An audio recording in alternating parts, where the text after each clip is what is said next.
Tem um e-mail aqui, quem manda é o Rodrigo Gonçalves, escreve assim: Padre Fábio, gostaria de saber se um casal casado somente no civil está pecando ao receber a comunhão na missa.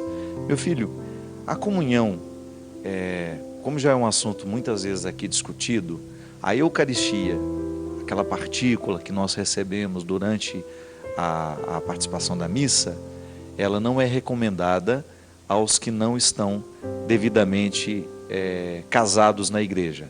Casamento civil não é casamento na igreja. Então, essa restrição ela se estende. Agora, a gente sempre diz, vale a pena que você que vive essa situação, primeiro, que você aprofunde um pouco o significado da Eucaristia. Essa comunhão com Deus e com Jesus, ela não acontece, essa comunhão trinitária, né?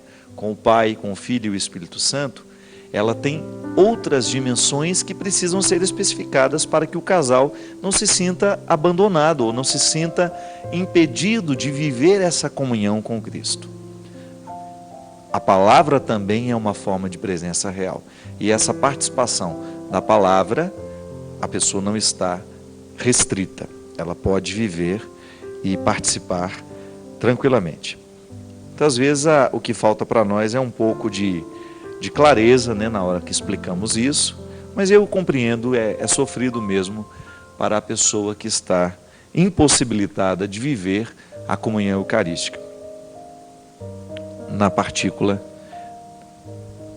consagrada no pão e no vinho, não é isso? Padre Fábio, não gostaria de me identificar. Estou sem fé. É o que minha alma diz. Não adianta me enganar. Não me considero de nenhuma religião, mas tenho um norte voltado para o espiritualismo. Sou muito crítico. Tento de várias vezes discutir a essência de Deus. Tento me convencer de sua superioridade. Acredito em Jesus, nos santos. Há alguns anos, desde que me tornei adulto, fiquei com um senso crítico muito mais aguçado e considero que estou sem fé. Tento me alimentar com Deus, Jesus, nas igrejas evangélicas, católicas e até mesmo centros espíritas, todavia não consigo sentir o prazer de sentir Deus na minha alma.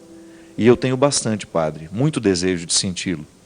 Gostaria de uma luz para mim, ou até mesmo outra forma de voltar àquela fé de criança, no tempo que eu era adolescente, que me fazia muito feliz. Hoje estou me sentindo cinza na alma, algo suspenso no ar, sem muita emoção. Se fosse possível, eu gostaria que o Senhor me respondesse, mas não colocasse o meu nome no desabafo. Meu filho, primeiro que você não tem que ter vergonha disso, né? Fé, todos nós temos crises de fé. E é impossível você querer retomar a fé do tempo que você era criança. A fé que era no tempo da infância valeu para aquela época, não é? Eu nunca lamento a fé que eu tinha no passado e que não tenho hoje mais. A fé da gente vai avançando, ela vai evoluindo. E muitas vezes, por não saber compreender a evolução da nossa fé, nós julgamos que nós não estamos acreditando mais. Primeira coisa, a gente precisa fazer uma distinção. Fé não é sentimento. Definitivamente, o nosso sentimento não pode determinar o que nós chamamos de fé. Por quê? Porque nem sempre a minha experiência de Deus vai me fazer sentir alguma coisa.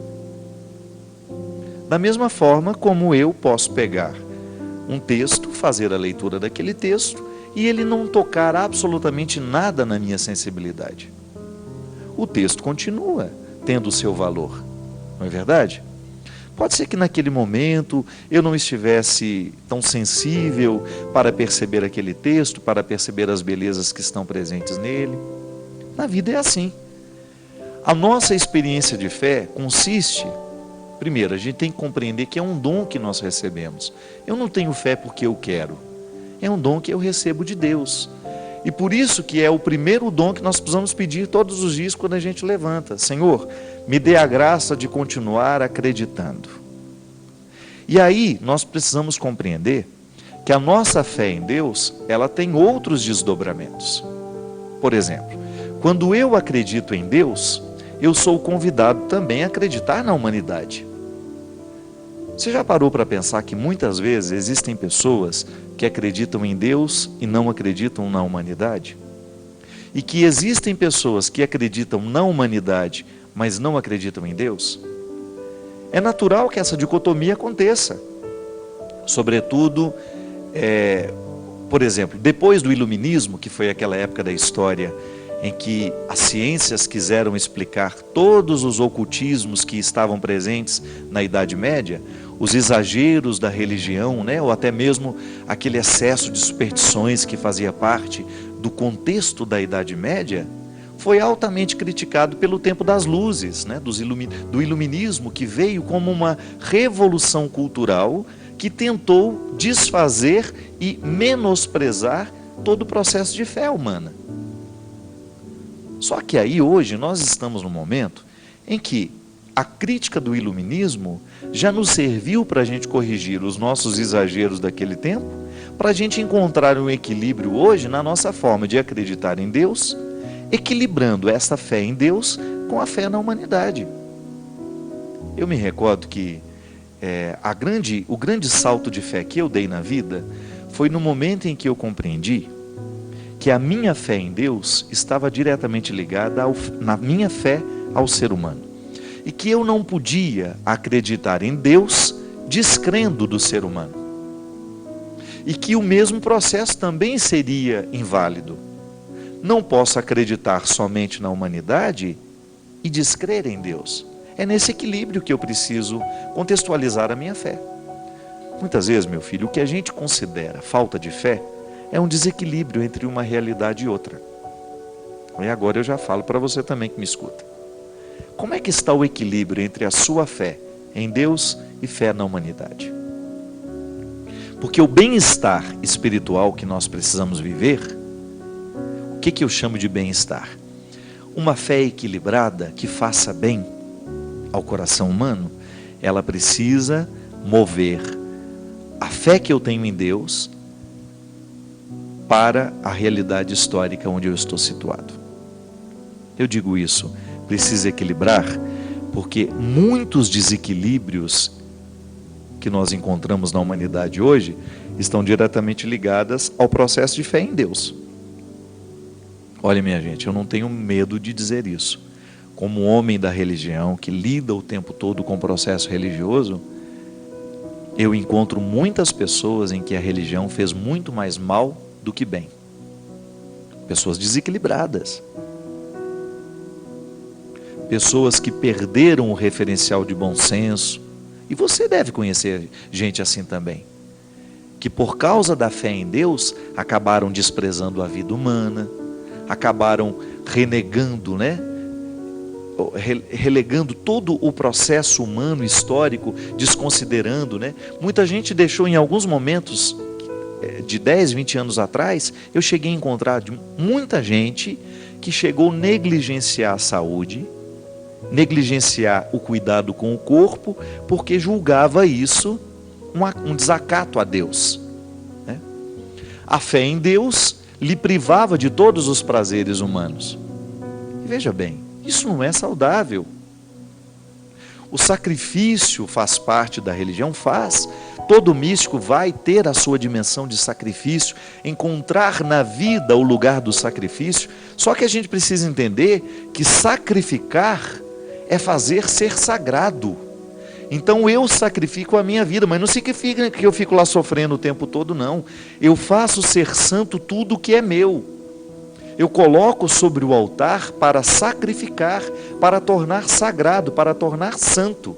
Aí é o equilíbrio. A fé que eu tenho em Deus me leva a viver uma experiência humana que me faça compreender a vida como um altar onde eu coloco todas as minhas realidades para que elas sejam sacramentadas.